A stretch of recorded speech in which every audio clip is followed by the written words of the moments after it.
Hi, இது Sunday evening. Orange பழம் நல்லா ஃப்ரெஷ்ஷாக இருந்தது. அது சாப்பிட தோலை ஜன்னல்கிட்ட போட்டு வச்சுட்டேன். நல்லா காஞ்சதுக்கப்புறமா ஃபேஸில் போடுறதுக்கு பவுடர் ரெடி பண்ணிக்கலான்ட்டு 4 மணிக்கு ஒரு மோர் குடிச்சிருந்தோம். குடிச்சதுக்கப்புறமா இதை எங்கள் ஊரில் கப்பக்கிழங்குன்னு சொல்லுவாங்க, சில பேர் மரவள்ளி கிழங்குன்னு சொல்லுவாங்க.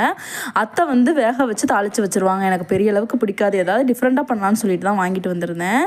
இனிப்பு தோசைன்னு ஒன்று நெட்டில் பார்த்துருந்தேன், அதை தான் ட்ரை பண்ணியிருந்தேன். கப்பக்கிழங்கு நாரெல்லாம் எடுத்துட்டு மிக்சியில் போட்டுட்டு தேவையான அளவுக்கு நாட்டு சக்கரை, 1 ஸ்பூன் அரிசி மாவு, அதோட 1 ஏலக்காய் போட்டுட்டு கொஞ்சமாக தண்ணி விட்டுட்டு நல்லா தோசை மாவு கன்சிஸ்டிக்கு இந்த மாதிரி அரைச்சி எடுத்து வச்சுக்கிட்டேன். ஒரு பேனில் கொஞ்சமாக நெய் விட்டு இந்த மாதிரி பேன் கேக் மாதிரி ஊற்றி எடுத்துக்கிட்டேன். எந்த மாதிரி இருக்கும் டேஸ்ட்டுன்னு தெரியாமல் கொஞ்சம் யோசிச்சுக்கிட்டே தான் செஞ்சுருந்தேன். கொஞ்சமாக தான் மாவும் ரெடி பண்ணியிருந்தேன்.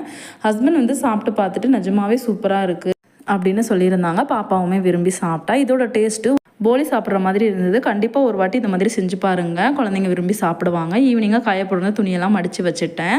டின்னருக்கு தக்காளி சட்னியும் தோசையும் தான் ஊற்றியிருந்தேன். இன்னொரு வீடியோவில் பார்க்கலாம்.